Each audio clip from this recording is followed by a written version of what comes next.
John Wilkes Booth shot Abraham Lincoln in a crowded theater and escaped into the night.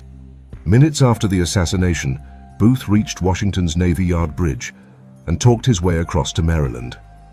By morning, Washington was being sealed off, detectives were interrogating suspects, and federal troops were spreading across the countryside.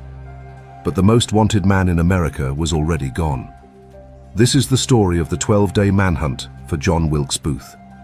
After crossing into Maryland, Booth and his accomplice David Herold stopped at Surratt's Tavern, where weapons and supplies had been hidden for them. They then rode to the home of Dr. Samuel Mudd, who set Booth's injured left leg and allowed the fugitives to rest. Booth and Herold then disappeared into the forests of southern Maryland.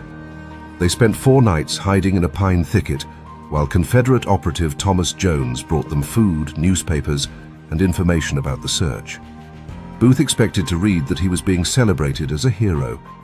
Instead, he despaired that journalists had condemned him as a murderer.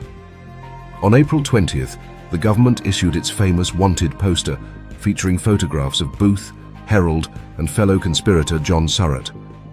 That same night, Jones led Booth and Herold to a small fishing boat and sent them across the Potomac River toward Virginia. But in the darkness, the fugitives became hopelessly lost.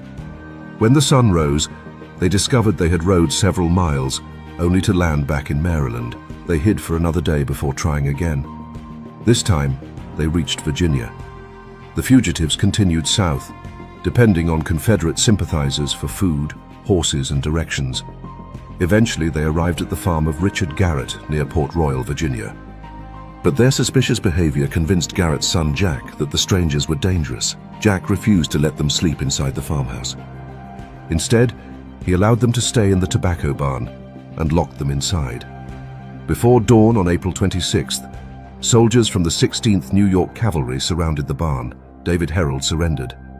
Booth refused. He demanded that the soldiers step back and allow him to come out fighting. Instead, the troops set the barn on fire, hoping the flames would force him outside.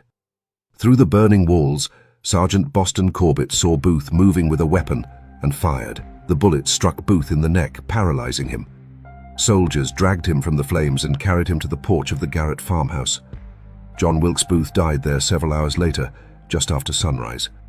The manhunt that lasted 12 days and stretched across more than 90 miles had finally ended. And the legacy Booth left behind was not that of a patriot or a martyr, but of the despised murderer who killed Abraham Lincoln.